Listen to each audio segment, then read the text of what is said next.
उसके लिए on duty नहीं माने जाएंगे ना। Okay, is it clear? ठीक है, तो उसका वो रेलिवेंट। तो अगर उनको पे मिल रही है तो ऑन ड्यूटी है, अगर पे नहीं मिल रही है किसी पीरियड की, तो चाहे वो ज्वाइनिंग टाइम में है, वो ऑन ड्यूटी काउंट नहीं होगा। That's it. क्लियर? सर जैसे आपने क्वेश्चन में हमने 29 में ही दिया था, तो वो तो हाल फिलहाल की डेट है, वो तो पता है। अगर और कोई पुरानी डेट दी जाएगी तो डे का पता नहीं हमें, तो फिर हमें कैलेंडर वाला जो रीजनिंग वाला वो भी पता होना चाहिए कि दिन कौन सा होगा उस दिन। ओके, आपका क्वेश्चन बड़ा वाजिब है। वैसे तो आपको न्यूमेरिकल आना नहीं है, ठीक है। न्यूमेरिकल मैंने वैसे करवाया था आपको, लेकिन क्योंकि पार्ट 1 में सिर्फ न्यूमेरिकल ही होते हैं, एक पेपर ही न्यूमेरिकल का है, तो उसमें ऐसा है कि अगर आपको दिन का मालूम नहीं है, ठीक है, वैसे वो क्वेश्चन जब बनाता है तो ब्रैकेट में दिन लिखता है उसका, लेकिन आपको दिन मालूम नहीं है, ठीक, उसने डेट दे दी and you are not sure about the day. उस केस में रूल ये कहता है, मींस प्रैक्टिस इन वो ये है कि आपको मिड ऑफ द वीक लेना, ठीक है जी। तो मिड ऑफ द वीक फिर थर्सडे बनता है। गौरव जी समझ आ रहा है? जी सर। फिर हम उसको थर्सडे मान के चलते हैं कि मिड वे, ना हम इधर जाते हैं ना हम इधर जाते हैं, तो मिड पॉइंट ले लेते हैं। फिर थर्सडे माना जाता है वो दिन जब वो रिलीव हुए थे।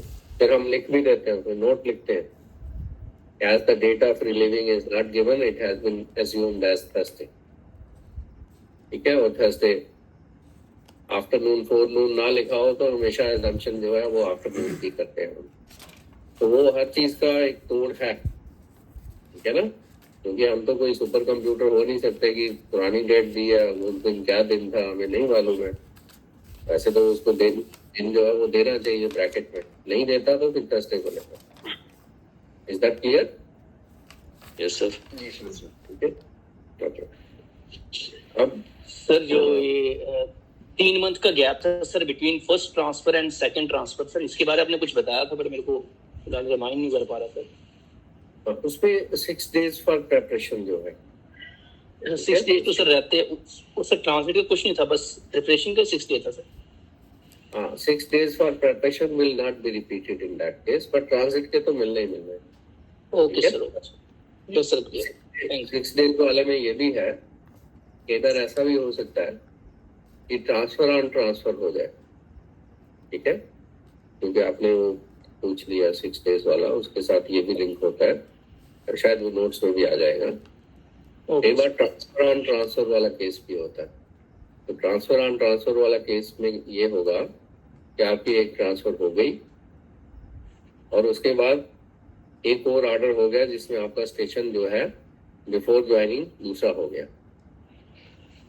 तो उस केस में ये होगा कि जब आपको वो ऑर्डर डिलीवर हुआ नई वाली ट्रांसफर का, तो अगले दिन से उसका ज्वाइनिंग टाइम काउंट होगा, ठीक है, उसके अगले दिन से वो ज्वाइनिंग टाइम काउंट होगा। But in that case also 6 days for preparation will not be repeated, वो एक ही बार मिलेगा। क्लियर है? Yes sir. ओके। अब अभी तक जो हमने डिस्कस किया था, कुछ लोगों ने आज भी ज्वाइन किया है, तो कुछ ज्यादा हमने डिस्कस नहीं किया था।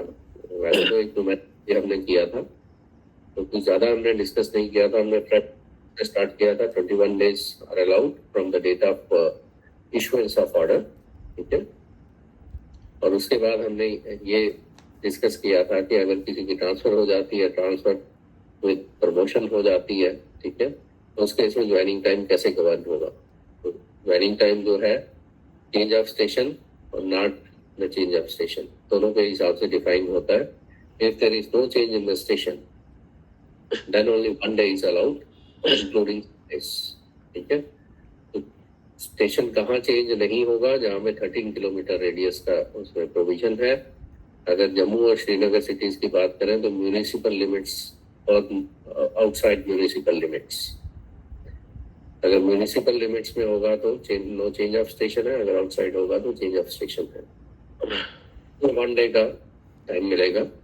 और अगर चेंज ऑफ स्टेशन है means more than 13 kilometers are from municipal to non-municipal area or vice versa. In that case, फिर ज्वाइनिंग का टाइम जो है दो चीजों को मिला के बनता है, एक 6 days फॉर प्रेपरेशन और दूसरा ट्रांजिट के डेज। 6 days फॉर प्रेपरेशन, जैसे अभी हमने कहा कि उसकी कंडीशन है कि 3 महीने से के अंदर आपकी पहली ट्रांसफर नहीं होनी चाहिए, 3 महीने से ऊपर होना चाहिए उसके बाद ट्रांजिट डेज के लिए हमने जो है प्रैक्टिकल भी उस दिन किया था, तो उसमें 4 मोड ऑफ ट्रांसपोर्ट जो है वो डिफाइंड है। ये मैं उनके लिए कह रहा हूँ जो कि आज फर्स्ट टाइम एंटर कर रहे हैं। उसके बाद हम आज शायद नोट्स डिस्कस कर लें रिमेनिंग वाले भी, so we plan to finish the notes today. Excuse me sir, mike पूछने के लिए सर ज्वाइनिंग टाइम मैक्सिमम कितना होता है? Maximum 30 days. Okay thank you sir, यही पूछ रहा हूँ। Max can be 30 days with justification. Okay okay Otherwise morning time तो अब माइक बंद कर दो।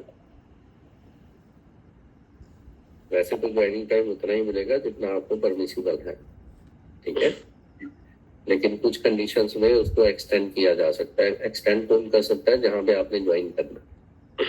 एक्सटेंड करने की जो है वो पावर किसके पास है? That only where you are joining, जहां पे आप ज्वाइन कर रहे हैं। अगर वो सेटिस्फाइड है कि आप अनकंट्रोलेबल रीजंस की वजह से आपका ज्वाइनिंग टाइम जो है वो जंप हो गया है, तो they can extend it, but not more than 30 days। 30 days से अबव होगा तो फिर उसके बाद एडमिनिस्ट्रेटिव डिपार्टमेंट का रोल आएगा, then you will have to satisfy administrative department, ठीक है ना। जैसे कई बार सर मिनिमम कितना है? मिनिमम मैक्सिमम 30 हो गया, मिनिमम कितना है सर? सब मिनिमम ठीक है। अगर तो चेंज ऑफ स्टेशन है, ठीक है जी सर, तो 6 दिन आपके प्रेपरेशन है प्लस ट्रांजिट के डेज है। ट्रांजिट के लिए भी एक दिन तो लगेगा मिनिमम, ठीक है सर कितना भी पास होगा 130 किलोमीटर और पार्ट देर ऑफ पे एक दिन मिलना है ना आपको सर। तो इसका मतलब 7 दिन तो मिलेंगे, ठीक है। बाकी मिनिमम आपके हाथ में भी है। आप डेज फॉर प्रेपरेशन पूरे जो है वो अवेल नहीं करना चाहते हैं तो आप सेव कर लेंगे उसको। ये 6 दिन आपको नहीं चाहिए प्रेपरेशन, आप अवेल नहीं करना चाहते, आप तीसरे दिन ही ज्वाइन कर लेते हैं और आपको अलाउड था 10 दिन का ज्वाइनिंग टाइम सर। तो मिनिमम आप खुद भी फिक्स कर सकते हैं, ठीक है। मिनिमम एक तो गवर्नमेंट ने फिक्स किया हुआ ना कि आपको इतना तो टाइम देना ही है, और दूसरा आपके अपने हाथ में भी है, क्योंकि ट्रांजिट जो चलो आपने बच जाए, जी जो छुट्टी जो प्रॉपर्टी लीव वगैरह बच जाएगी सर, वो फिर बाद में मिलेगा, मिल सकती है क्या? नहीं, वो अर्न लीव में ऐड होती है आपकी, ठीक है। ज्वाइनिंग टाइम में क्या है, जो आप ज्वाइनिंग टाइम लेस अवेल करते हैं that is added to your earn leave, even if you are in a vacation department, in that case also earn leave is added to your account, ठीक है। तो वो अक्रॉस द सेक्शन है। जैसे earn leave vacation वालों को नहीं है ना, लेकिन अगर ज्वाइनिंग टाइम में वो सेव करते हैं तो वो अर्न लीव में उनकी ऐड होगा, ठीक है। व्हाट्सएवर सर जब अभी हमारी ट्रेनिंग खत्म होगी तो हमें कुछ मिलेगा प्रॉपर्टी लीव वगैरह, या सीधा ज्वाइन करना होगा? नहीं, आपको तो फर्स्ट अपॉइंटमेंट है ना, आपको तो फर्स्ट टाइम ही ज्वाइन करना, ठीक है। उसमें कुछ नहीं मिलेगा? आपको तो अभी रेगुलर एम्प्लॉयमेंट में आना है, आपका स्टेटस अभी वो नहीं है ना, एम्प्लॉय वाला स्टेटस अभी है नहीं है, यू आर अप्रेंटिस ओनली, ठीक है सर। तो once you are into the regular employment, उसके बाद आपका वो स्टार्ट हो जाएगा, ठीक है। That's it. Okay. तो अभी तक जो हमने डिस्कस किया था ट्रांजिट डेज के बारे में, वी वर डिस्कसिंग, तो उसमें हमने 4 मोड्स ऑफ ट्रैवल जो है वो डिस्कस किए थे, बाय एयर, उसके बाद बाय ट्रेन, उसके बाद बाय रोड, और उसके बाद मिसलेनियस एनी अदर मोड। तो एयर ट्रैवल में हमने डिस्कस किया था कि चाहे उसमें 2 घंटे लगे, चाहे 1 घंटा लगे, चाहे 3 घंटे लगे, 1 दिन अलाउड होगा irrespective of number of kilometres. उसके बाद हमने डिस्कस किया था ट्रेन, ठीक है, please bear with me because people are joining on daily basis, तो मैं चाहता नहीं हूँ कि किसी का कोई मिस हो जाए, तो इसलिए मेरे लिए भी रेपिटेटिव है, but this will happen only in the first unit. Next unit onward सब लोग एट पार हो। Are you understanding my point of view? Yes sir. ठीक है जी। तो रीजन यही है, हो सकता है किसी को एक दिन बाद पता चला हो, तो मैं आई कांट उनको पेनलाइज नहीं कर सकता उस तरह से कि आज भी कुछ लोगों ने ज्वाइन किया, तो दैट्स व्हाई मैं रिपीट कर रहा हूँ ताकि सब लोग एट पार हो जाए। तो ट्रांजिट के लिए पहला मोड हमने किया था एयर ट्रैवल का। एयर ट्रैवल में जैसा हमने डिस्कस किया, even if it is 2 hours, even it is half an hour, ठीक है, तो 1 day will be allowed for that. Transit का 1 दिन ऐड होगा, 6 दिन तो है ही है, ट्रांजिट का 1 दिन ऐड होगा। उसके बाद था ट्रेन का। ट्रेन के लिए बेंचमार्क था 400 किलोमीटर। 400 किलोमीटर आर पार्ट 13, ठीक है, वहां पे किलोमीटर आएगा, माइलेज का रेफरेंस है वहां पे। तो 400 किलोमीटर या उसके पार्ट के पीछे 1 दिन मिलेगा, बट वहां पे again I am repeat, half a kilometer is always ignored. So if it is more than half kilometer, then we take it 1, ठीक है, फिर वो 1 day में कन्वर्ट हो जाएगा। और 110 किलोमीटर है तो 2 दिन मिल जाएंगे, ठीक है, 401 तो होगा तभी 2 दिन मिल जाएंगे, 400.5 होगा फिर 1 ही दिन मिलेगा। तो that was the benchmark for train या रेल ट्रेवल। उसके बाद था बाय रोड। बाय रोड में बोट भी इंक्लूडेड था, ठीक है, बोट वाज आल्सो इंक्लूडेड। तो उसके लिए जो बेंचमार्क था वो था 130 किलोमीटर एट पार्ट 13। हर 130 किलोमीटर या उसके पार्ट के ऊपर 1 दिन का ज्वाइनिंग टाइम अलाउ होगा। दैट मीन्स यहाँ पे भी हाफ किलोमीटर आपने छोड़ देना, तो 130 का 131 हो जाएगा, तो 2 दिन हो जाएंगे। But you have to remember, first of all boat and road transport has to be clubbed, और फिर आपने रूल लगाना है वो 130 वाला। और लास्ट में था any other mode. Any other mode means on foot, by horse और any other mode of transport, ठीक है। तो उसमें आपका याक वगैरह जो डिपेंड करता है किस एरिया की बात हो रही है, वहां पे और क्या ट्रेवल के मोड हो सकते हैं। तो उनके लिए जो बेंचमार्क था that was 25 kilometre. 25 kilometre are part 13। हर 25 किलोमीटर या उसके पार्ट के ऊपर 1 दिन का टाइम मिलेगा। अगर 26 किलोमीटर हो जाएंगे तो 2 दिन का टाइम मिलेगा। यहाँ पे भी आपको क्लब करना है। अगर उसने बोला जी on foot, on mule, on horse, तो सबको पहले क्लब करेंगे, फिर 25 किलोमीटर वाला बेंचमार्क जो है वो अप्लाई होगा। Is it okay? Yes sir. यहाँ तक सब लोग एट पार हैं? Yes sir. Yes, sir.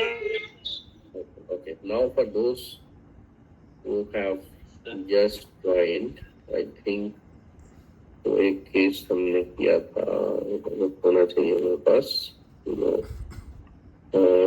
हमने एक केस किया था ना उसके वाला, हाँ ये वाला केस किया था। If just have a look, अगर आपने स्क्रीनशॉट लेना हो तो इसका ले लें। जो अभी हमने डिस्कस किया उसके बेस पे ये ऑन द स्पॉट मैंने एक क्वेश्चन बनाया था लास्ट क्लास में, और इसमें ज्वाइनिंग टाइम कैसे कैलकुलेट होगा वो सिखाया था।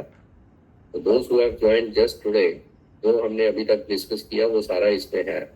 तो इसमें हमने इमेजिनरी लिया था कि वो मिस्टर ए है, वो स्टेशन एक्स पे काम कर रहे थे, स्टेशन वाई को वो ट्रांसफर हो जाते हैं, और वो करंट प्लेस ऑफ पोस्टिंग से, क्योंकि उस दिन 29 मई था, तो हमने 29 मई ले लिया था इन द आफ्टरनून। और डिस्टेंस ये दिया था, हमने सारे मोड ले लिए थे थोड़े थोड़े करके, सो दैट कि हमें कैलकुलेट करना आ जाए। तो इसमें 2 चीजें हमने करनी थी, ज्वाइनिंग टाइम कैलकुलेट करना था और ज्वाइनिंग डेट कैलकुलेट करनी थी। तो दोनों में से पहले ज्वाइनिंग टाइम कैलकुलेट होगा, तभी ज्वाइनिंग डेट जो है वो कैलकुलेट हो सकती है। तो number 1 joining time, number 2 joining date. जब आप पार्ट 1 में जाएंगे तो इसके बाद नंबर 3 भी आएगा। नंबर 3 आता है फिक्सेशन ऑफ पे ऑन ज्वाइनिंग, ठीक है, यहाँ वो रेलिवेंट नहीं है। तो वहाँ पे क्या आता है, मैक्सिमम जो केसेस आते हैं वो आते हैं कि एक बंदा प्रमोट हो गया इस स्टेशन से, वहाँ पे उसको जो है वो ट्रांसफर किया गया, तो आप ये बताएं कि ज्वाइनिंग टाइम कितना होगा, ज्वाइनिंग डेट क्या होगी और पे फिक्सेशन क्या होगी after he joins at the new place. But यहाँ पे आप रिस्ट्रिक्ट करें अपने आप को ज्वाइनिंग टाइम और ज्वाइनिंग डेट तक। This is the normal transfer, not the promotion. तो ये पहला मोड हमने बाय एयर वाला भी डिस्कस किया था, 2 hours journey, you will get 1 day। 6 days of preparation है ही है, क्योंकि ये चेंज ऑफ स्टेशन तो है ही है, किलोमीटर तो कहीं रह गया, ये उससे ऊपर बहुत किलोमीटर है। Then you have by train. Train का बेंचमार्क था 400 किलोमीटर और पार्ट दे रहा, ये 500 है तो 2 दिन इसके मिलेंगे। फिर बाय बस और बाय बोट भी था, इन दोनों को पहले क्लब करना पड़ेगा। तो 120 + 20 140 हो जाएगा, और बेंचमार्क क्या था, 130 था उसका। तो अगर 130 उसके ऊपर कितना हो गया, 10 और हो गया, तो 10 पार्ट देयर ऑफ हो गया ना, फिर 2 दिन और हो गए। उसके बाद था ऑन फुट 5 किलोमीटर्स, यहाँ पे बेंचमार्क था 25 kilometres. 25 kilometers are part thereof. Now this 5 kilometer is part of 25, so additional 1 day.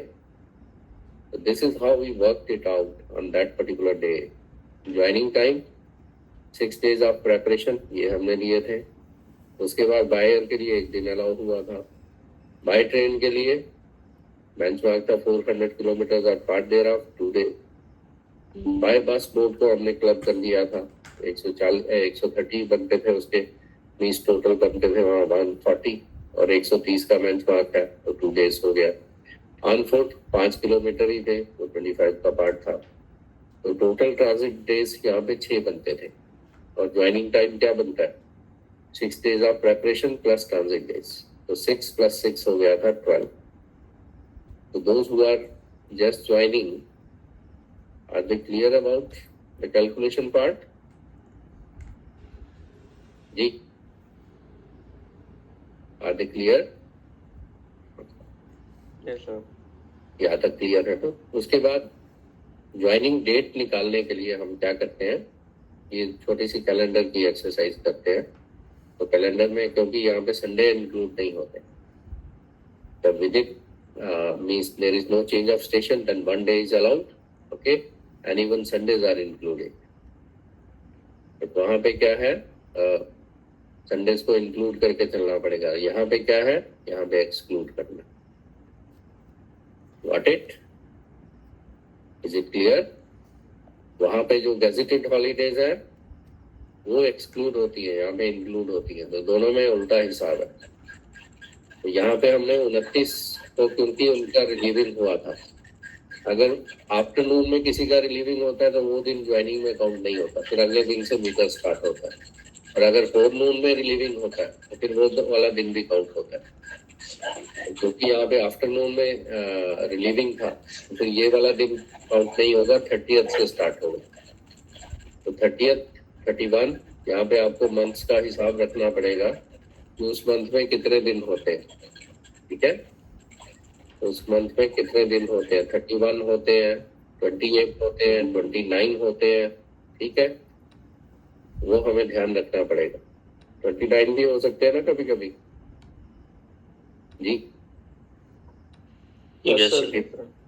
29 भी कभी कभी हो सकते हैं, ठीक है।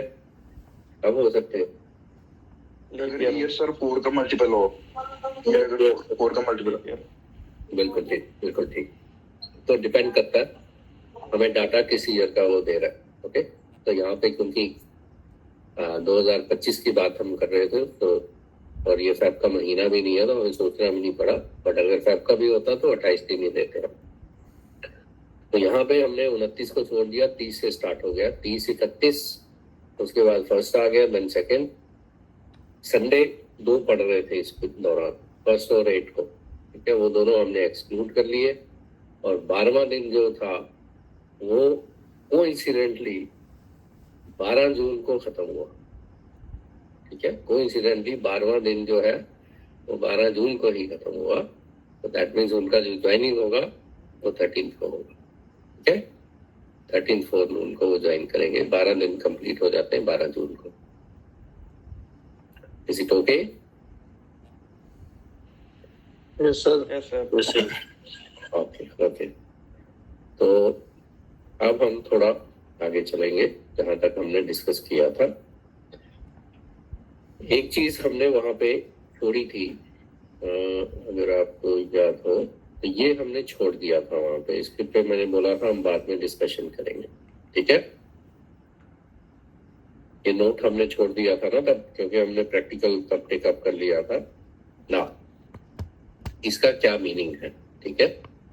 जैसे वो कह रहे थे कि मैक्सिमम कितना टाइम मिलेगा, तो as per rules maximum is 30 days. 30 days से ऊपर अगर है तो फिर एडमिनिस्ट्रेटिव डिपार्टमेंट का है, फिर उस ऑफिसर के पास इख्तियार नहीं है जहां पे आप ज्वाइन कर रहे थे, ओके। अब यहाँ पे ये है कि whenever government servant is detained on the road, वो रोड पे डिटेन्ड हो जाते हैं owing to its being blocked by landslip, snow, etc. The period of unavoidable detention should be treated as extension of joining time. समझ आ रहा है ये क्या लिखा हुआ है? देखिए यहाँ बड़ी Yes, sir. बहुत इंपॉर्टेंट वर्ड है ये डिटेन वाला। ये डिटेन वाला वर्ड जो है, दिस इज वेरी इंपॉर्टेंट। कहने का मतलब ये है कि कोई आदमी डिटेन होना चाहिए। मीन्स ऐसा नहीं है कि वो घर पे बैठेगा और रोड ब्लॉक होगा तो उसको बाय डिफॉल्ट एक्सटेंशन मिल जाएगा, ठीक है। सपोज किया मुझे 12 दिन का ज्वाइनिंग टाइम अलाउड है, ठीक है जी। 12 दिन का ज्वाइनिंग टाइम अलाउड है, मैं 8 दिन घर पे ही बैठा रहता हूँ। मुझे मालूम है मैंने 2 दिन में पहुंच जाना है अपने स्टेशन पे, ठीक है, या 4 दिन में पहुंच जाना है, व्हाटसोएवर। तो मैं 8 दिन घर पे ही बैठता हूँ और उन 8 दिनों में रोड जो है वो ब्लॉक हो जाता है। से 3 दिन रोड ब्लॉक हो गया उन 8 दिन में। But this doesn't mean I'll get an extension in the joining time. क्यों? क्योंकि मैं रोड पे डिटेन तो नहीं हुआ हूं ना, मैं तो घर पे बैठा था। Are you understanding? Yes, sir. ठीक है? Yes, sir. Yes, sir. Word है डिटेंशन, दैट्स वेरी इंपॉर्टेंट। कि कोई आदमी डिटेन होना चाहिए रोड पे। ये यहाँ पे लिखा हुआ डिटेन्ड ऑन द रोड और वो रोड ब्लॉक हो जाता है। उस केस में क्योंकि अनअवॉइडेबल है उसके लिए, वो आगे ट्रेवल नहीं कर सकता, then that will be treated as extension of joining time. फिर वो एचओडी जहां पे उसको जाना है, जहां पे उसको ज्वाइन करना है, वो ऑफिसर उसको एक्सटेंशन दे सकता है ज्वाइनिंग टाइम की। पर कितनी एक्सटेंशन देनी है उतनी ही देंगे जो उसको उसके काबिल बना दे कि वो वहां तक पहुंच जाए। However, no extension in joining time is admissible when the government servant is detained due to non-availability of accommodation, seat or defects in conveyance. Means वो डिटेन हो रहा है, लेकिन किस लिए? जी मुझे एकोमोडेशन नहीं मिल रही। से 1 दिन का उसका ट्रैवल है और उसने रात को रुक के अगले दिन का फिर ट्रैवल करना है। वो कहता है मुझे एकोमोडेशन ही नहीं मिल रही है, या मुझे बस में सीट नहीं मिल रही है इसलिए मैं डिटेन हो गया हूँ, या कोई कन्वेयंस में डिफेक्ट है, मीन्स वो बस में खराबी हो गई। Now these are not the excuses on which you can get the extension. क्योंकि ये सारा एकोमोडेशन का अरेंजमेंट हमने खुद करना था एडवांस में। सीट नहीं मिलेगी तो वो हमने पहले रिजर्व करनी थी। ट्रांसपोर्ट में खराबी होगी तो आप अल्टरनेटिव ले लो ना फिर, ठीक है। तो ये ग्राउंड्स नहीं बनेगी extension of joining time. Is that clear? Extension is clear? Yes, sir. Yes, sir. Yes, sir. बाकी ये हमने पहले से डिस्कस किया था कि फ्रैक्शन जो है वो 1/2 किलोमीटर तक इग्नोर करनी है, ठीक है। Change of station is okay, I think change of station is okay. Yes sir. Yes sir, clear sir. उसके बाद आगे था, how is Yes, joining sir. Time calculated in case of leave intervening the joining. इसमें पहली बात तो ये है कि ज्वाइनिंग टाइम में कैजुअल लीव का क्लबिंग नहीं होता. ठीक है, ज्वाइनिंग टाइम में कैजुअल लीव का क्लबिंग, उसकी कॉम्बिनेशन नहीं आती. लेकिन बाकी जो लीव्स हैं वो एप्लीकेबल हो जाती हैं उसमें. सपोज किया किसी को unfortunately sick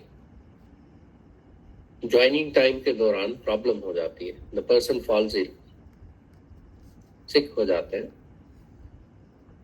and he applies for earn leave,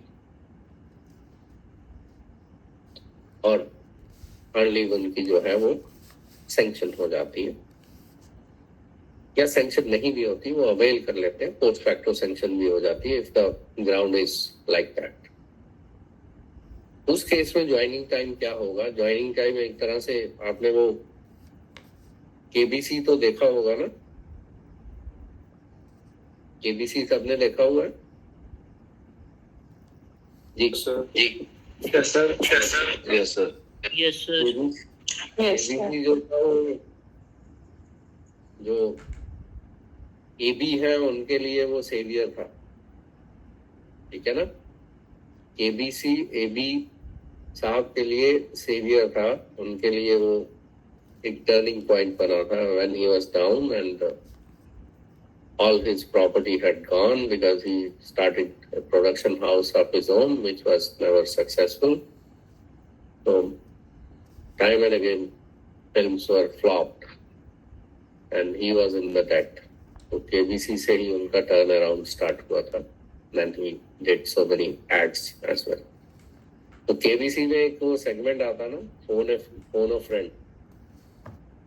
ठीक है जी, और उसमें वो कहते हैं घड़ियाल जी को रोक लेते हैं ना,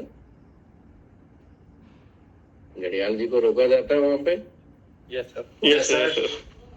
तो ये वैसा ही है कि अगर लीव कोई इंटरवीन करेगी तो ज्वाइनिंग टाइम वहीं पे स्टॉप हो जाएगा, क्योंकि एट ए टाइम दो चीजें काउंट नहीं होंगी ना, लीव भी काउंट हो जाएगी और ज्वाइनिंग टाइम भी काउंट हो जाएगा. तो वैसा केस नहीं होगा. फिर उस केस में आपने ज्वाइनिंग टाइम को लीव से पहले स्टॉप कर लेना और लीव को डील करना. फिर say the person goes on 20 days early,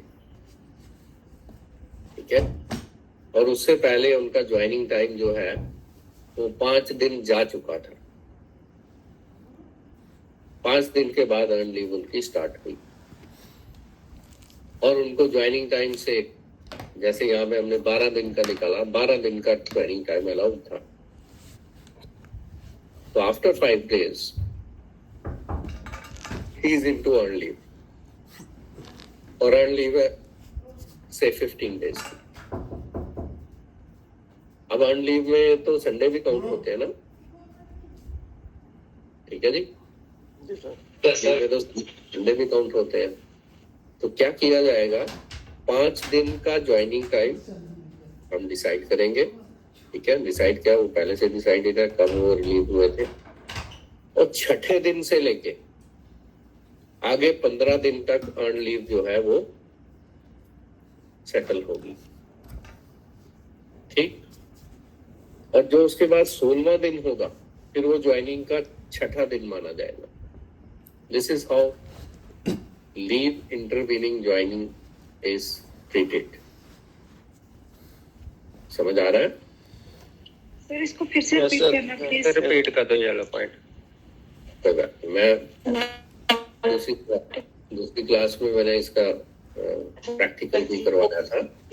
उतना प्रैक्टिकल मैं नहीं करवा पाऊंगा क्योंकि आपके एग्जाम आने वाले हैं, तो we can do those much of practical. तब हम लोग थोड़ा फ्री मूड में थे कि पता नहीं कब एग्जाम होंगे, तो मैंने उनको ये वाला भी प्रैक्टिकल करवाया था. लेकिन आपके लिए ये है कि जैसे हमने इस केस को दिया, वहां पे इसको डील करके बता दूं? यस सर, कर लो सर। Yes sir. क्वेश्चन में कर लेते हैं, है ना? क्वेश्चन में कर लेते हैं। Yes sir. ठीक है, ठीक है। आप पहले स्क्रीनशॉट ले लें जिन्होंने नहीं लिया, ताकि आपको जो नए हैं वो स्क्रीनशॉट ले लें, फिर मैं उसको चेंज करता हूँ थोड़ा सा। ले लिया? Yes sir. ओके, ताकि ये पूरा क्वेश्चन आपका कवर हो जाए ना, फिर उसको थोड़ा वेरिएंट हम बना लेते हैं उसका। डन? Yes sir. ये कंक्लूजन था उसका, एक लाइन का।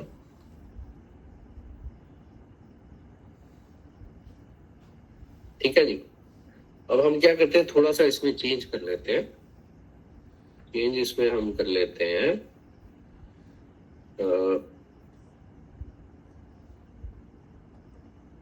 इसमें हम ले लेते हैं EL।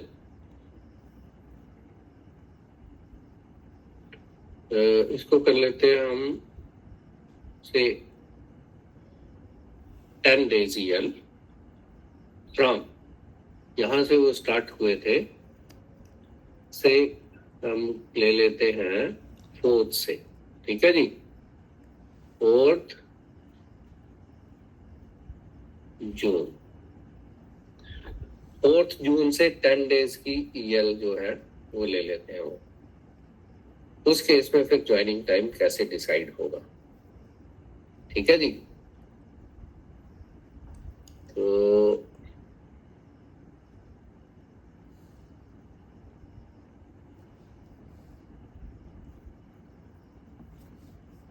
अभी मैं इसको मिटा देता हूं।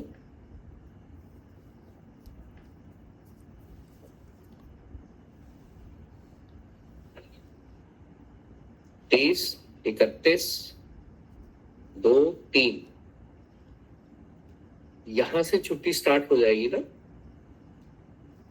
4 जून से छुट्टी स्टार्ट हो जाएगी।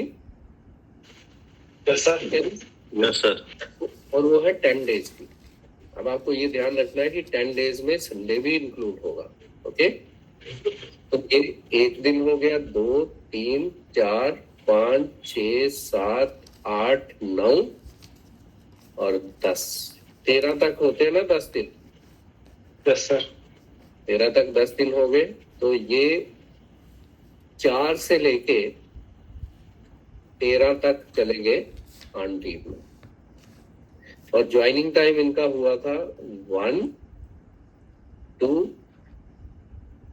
3 और 4, 4 दिन का ज्वाइनिंग टाइम हो चुका था। उसके बाद आ गई अर्न लीव 10 days की। ठीक है, 10 days में ये संडे भी इंक्लूड हो गया। ओके, नाउ अब यहाँ 14 तारीख, ये माना जाएगा 5वां दिन ज्वाइनिंग का। Is it clear? ठीक है जी। ये हो गया 15, 16, 17, 18, 19, 20, 21। ठीक है, हमने एक दिन ज्यादा तो नहीं लिख लिया यहाँ पे भी। एक मिनट, 1, 2, 3, 4, 5, 6। ठीक है, 1, 2, 3, 4, 5, 6। ठीक है, ठीक है। तो ये हो गया 5। अब ये तो काउंट होगा नहीं संडे। ठीक है, ये हो गया 6, ये हो गया 7, 8, 9, 10 और 11। इसका मतलब एक दिन और है अभी आगे। फिर संडे आ गया 22 को, और ये 23 का मतलब ये वाला जो दिन होगा 23rd, that will B 12th। ठीक है, ये 2 दिन जो है ये संडे एक्सक्लूड हो जाएंगे। और 12 दिन कब फिनिश हो रहे हैं? 23 को। तो 24th ज्वाइनिंग डेट। फोरनून, ये हो गया ज्वाइनिंग डेट। आप समझ में आया जी सबको? Yes, sir. Yes Yes, sir. sir. तो इंटरवीनिंग लीव को पहले डील करना है, उसके बाद जो रेस्ट ऑफ ज्वाइनिंग टाइम है उसको दूर किया जाएगा. This is how it goes. ठीक है, प्रैक्टिकली समझ में आ गया. Yes, sir. अगर आप Yes, sir. इसका स्क्रिप्ट देना हो तो ले लें. यहाँ पे 10 days EL के आगे आप इस तरह से मॉडिफाई कर सकते हो और फिर ये हो जाएगा कैलेंडर की एक्सरसाइज.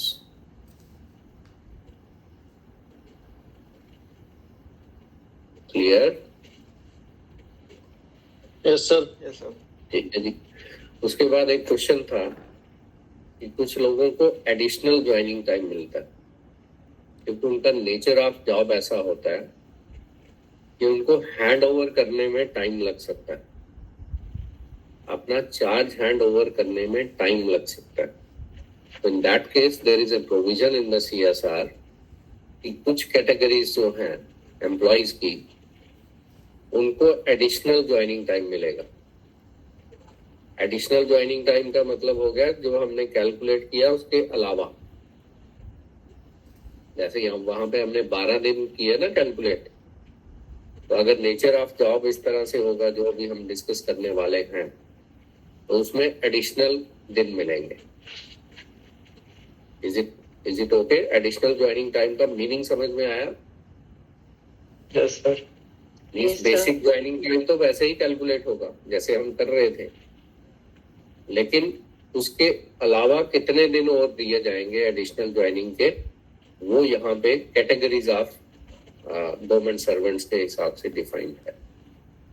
और उसके पीछे लॉजिक क्या है वो भी मैंने आपको बता दिया. कि लॉजिक जो है वो ये है कि their nature of job is such that they are in charge of certain things, जो कि हैंड ओवर करने में हो सकता है एडिशनल टाइम उनको लगे, तो उसको एक प्रोविजन के तौर पे ऐड किया जाता है ज्वाइनिंग टाइम में.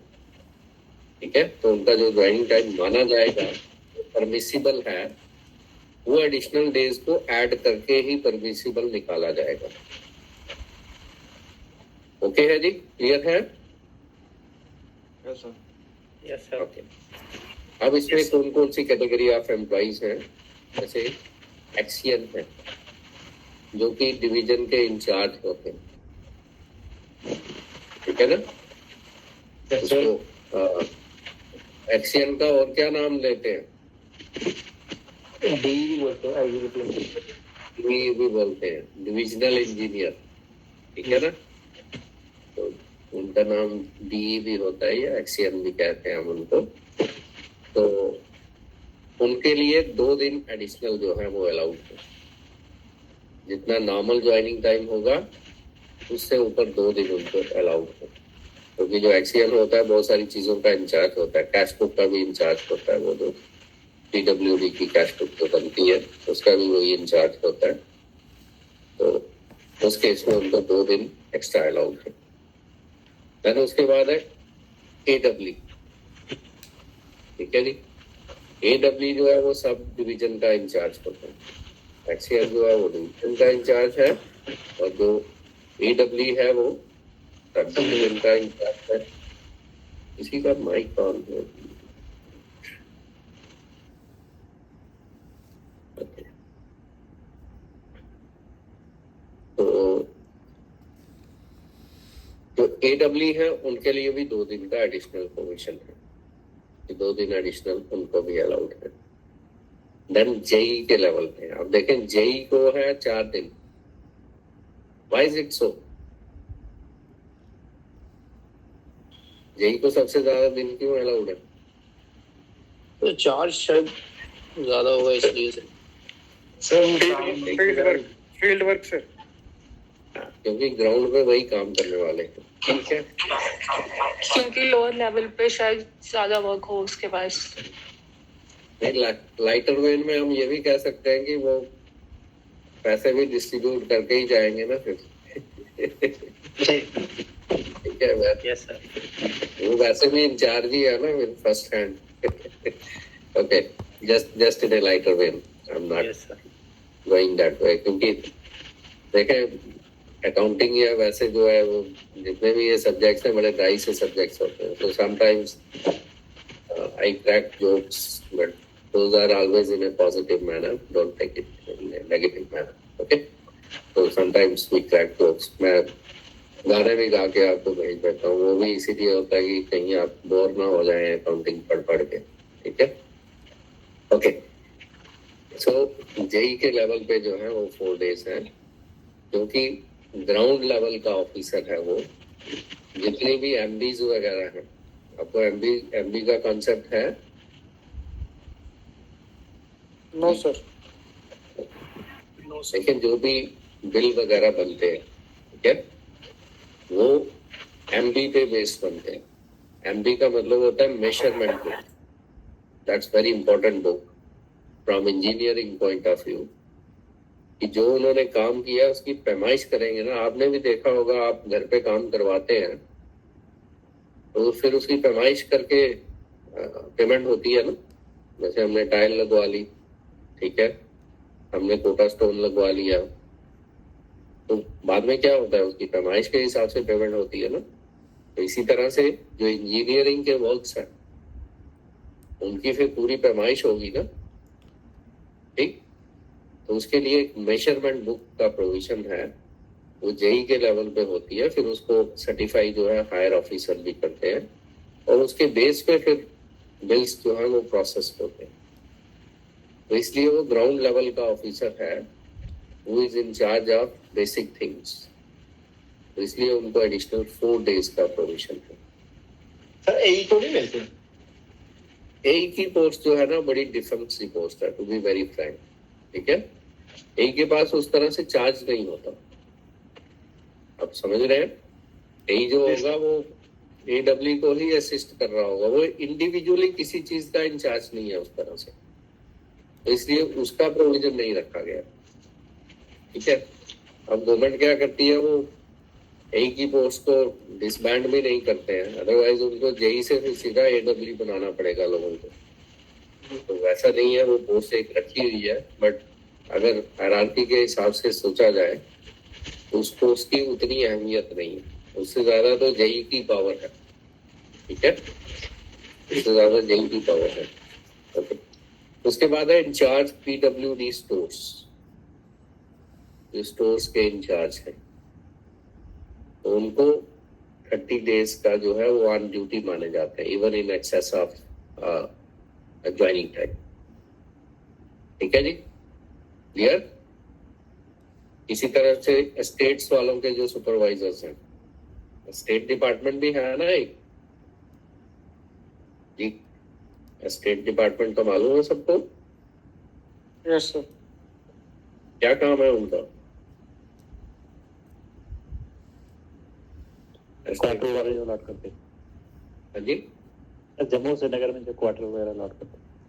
हाँ बिल्कुल, एग्जैक्टली. ठीक है, तो जम्मू और श्रीनगर में जो भी गवर्नमेंट की अकोमोडेशंस हैं उनको लुक आफ्टर करता है स्टेट्स डिपार्टमेंट. ठीक है, तो उनको भी 30 days का ऑन ड्यूटी का प्रोविजन है in excess of joining time. Then forest department है, तो कोई डिपो या बीट का जो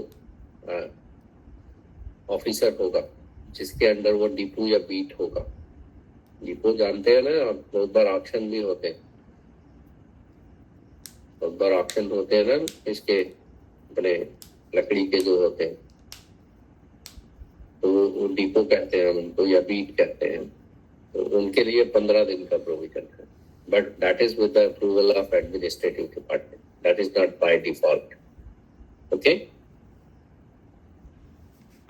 देन हमारे बारे में क्या है, अकाउंट्स एंड ट्रेजरीज.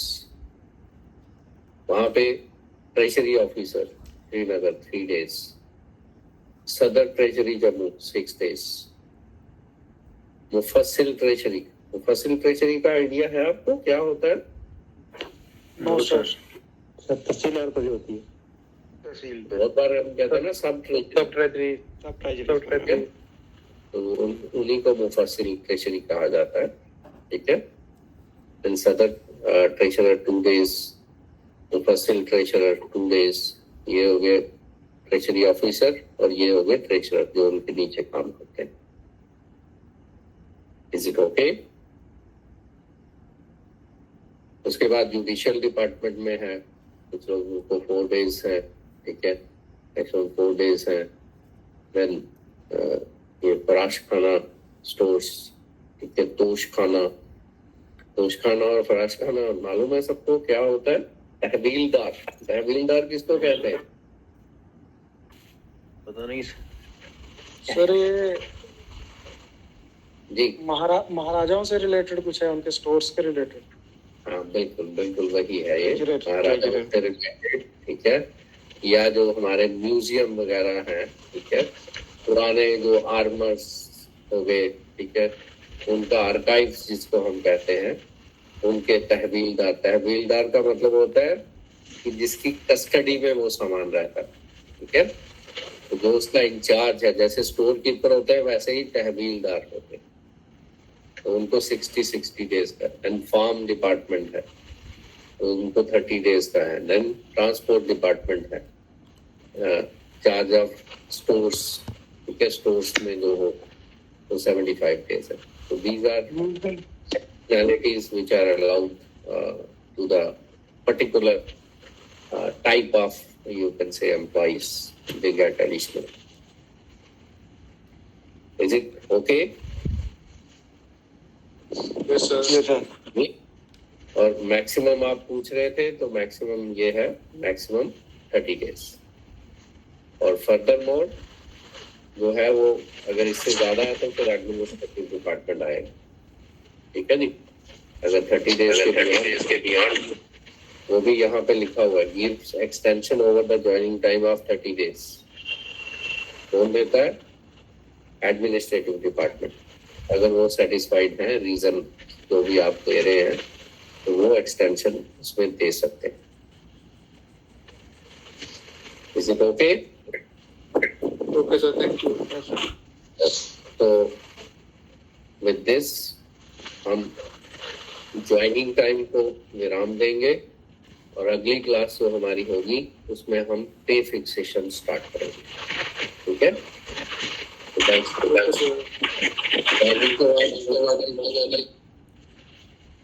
ज्वाइनिंग के बाद पे लेना जरूरी है ना, तो इसलिए हमें पहले अभी अगली बार हम पे देना स्टार्ट करेंगे, ठीक है। जब पे दे देंगे उसके बाद फिर जीपी फंड भी काटेंगे, फिर SLI भी काटेंगे, ठीक है।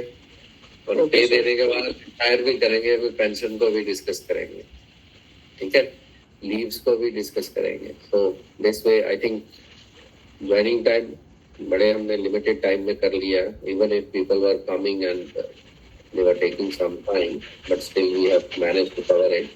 So next class will be focused on pay fixation, ठीक है। सर ज्वाइन टाइम की PDF पे डाल दीजिए। आपको PDF मैंने दी है इसकी ना। अच्छा, आपने बाद में ज्वाइन किया? हाँ जी सर, PDF डाल देना तो और देना। आप डाल, जिन्होंने आज ही ज्वाइन किया उनके लिए दोबारा से डाल दूंगा, ठीक है। Okay, sir. Thank you. Okay जी, ऑल द बेस्ट, मिलते हैं फिर। Thank you, sir. Thank you. Okay. Okay जी, बाय बाय।